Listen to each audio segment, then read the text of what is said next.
Hi guys, so today I will be making knotless box braids. I'm going to actually be making them bigger than usual. That is why I say they are large. I will be making use of the Supreme Hair TZ, the one that has the 2 in box. I think I used color 1B of that.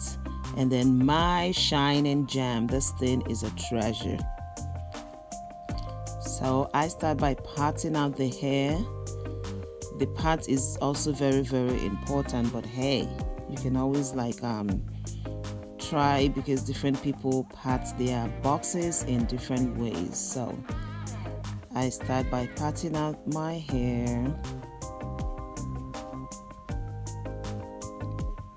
The first part is going to determine the size the rest of the hair is actually going to take. I always like using my Shine and Jam to make my line clean. I'll use the word clean to make my lines clean.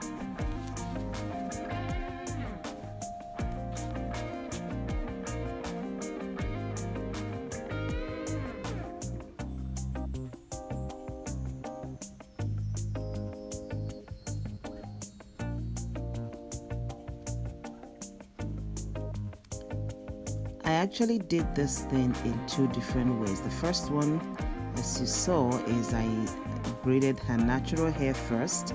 The back is a bit short before I started adding the extension. But when we go further up, you're going to see the second way, which is actually easier, that I ended up braiding the hair all together. And I found out that it helps it not to be too thin at the roots, because this style actually, or this method actually made the braids look too thin at the root, which is not what we're looking for. So this is the other method. I just parted in 3, put my hand, and then I add the extension, which makes it, number 1, easier. Number 2, we don't have that thinness at the root. And I forgot to show you how I part my extension, but what I really do is I determine the size of the braids, I determine the length of the braid that I want. I actually bring out the size, and then I portion it into how many times I want to add extension to the braid. But the basic is 3.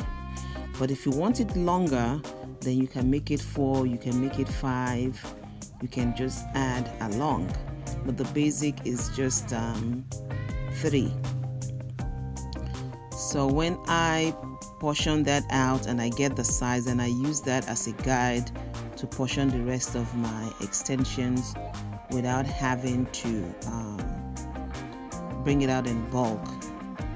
And then, as you can see, I'm also doing the tuck-in method. It's also very important, so that your hair remains cleaner for longer.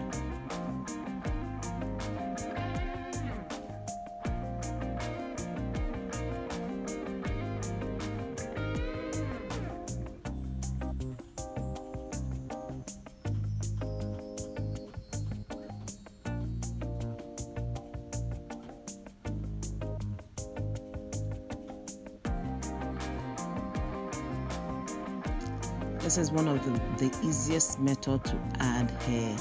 Maybe you're doing feeding, or you're doing Ghana braids. I found out that this is one of the easiest way to add extension. You actually use your pinky to hold it tight, so that you can, if there's maybe a flyaway, you can actually straighten the hair and have neat braids.